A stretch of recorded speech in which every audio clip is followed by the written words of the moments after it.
Difficile de se perdre dans le campus ce jeudi matin si vous souhaitiez venir assister à l'inauguration de l'antenne du CNAM à Montbéliard. Au-delà de ces nouvelles salles d'enseignement, c'est également l'accueil des publics qui se retrouve facilité. Avec Christophe de Creuse, directeur régional du CNAM Bourgogne-Franche-Comté. Christophe, bonjour. Bonjour. Christophe, cette installation du CNAM à Montbéliard, ça représente quoi? Ça représente la concrétisation d'un travail de plus de 10 ans. C'est-à-dire que le CNAM, bien sûr, est présent à peu près partout en Bourgogne-Franche-Comté, de longue date. Mais il est vrai qu'on a travaillé ce territoire du pays de Montbéliard depuis une dizaine d'années, en particulier par rapport à des formations techniques. Bien sûr avec des partenaires comme l'UMM, comme les lycées de la région. Et nous avons eu soin de créer des formations qui s'adaptent et qui répondent vraiment aux besoins de formation de nos entreprises du pays de Montbéliard. C'est aussi prendre en compte tous les besoins nationaux en particulier. On travaille, et ça serait dommage de ne pas le faire dans ce pays de Montbéliard, sur la réindustrialisation. On essaie de contribuer à la politique de réindustrialisation de notre pays. Au hasard, par rapport à cette réindustrialisation, 2-3 formations, on a entendu parler d'hydrogène, je crois. On a entendu parler d'hydrogène, mais bon, il est vrai que tout le monde en parle, donc il faut qu'on trouve notre position par rapport à tout ça.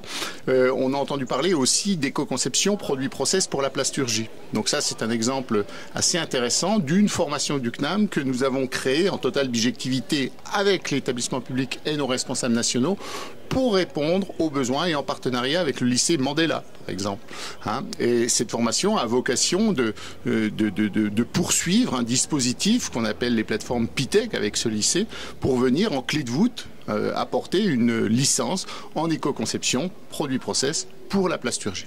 Un autre exemple aussi, c'est valoriser nos savoir-faire et nos compétences locales dans le domaine de l'industrie du cuir et de la mode, évidemment. Donc on s'insère, et en partenariat avec le lycée des Huisselets, sur une licence industrie du cuir et de la mode. Ce bâtiment, est-ce qu'on peut dire maintenant que le CNAM, ça va être centralisé ici? Oui et non. J'allais dire oui pour l'instant, c'est-à-dire que les formations qui existent aujourd'hui se déroulent majoritairement dans les locaux de nos partenaires, que ce soit UMM, UTBM, lycée, etc.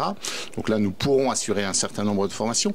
Mais l'idée aussi, dans ces projets Action Cœur de Ville, Cœur de Territoire, c'est d'avoir une présence physique, un accueil physique des collaborateurs du CNAM qui sont formés pour accueillir, accompagner, orienter, informer les concitoyens, les élèves ou les usagers du CNAM. Et en ayant cette présence physique, ça va permettre de comprendre un peu mieux les besoins, de mettre en place les formations, d'orienter aussi sur des formations déjà existantes. Et il est vrai que certaines formations pourront déjà se dérouler ici, dans ce lieu. Mais, j'allais dire, on a peut-être d'autres projets plus tard et par rapport à d'autres formations, peut-être dans les locaux de la clinique des Portes du Jura, par exemple.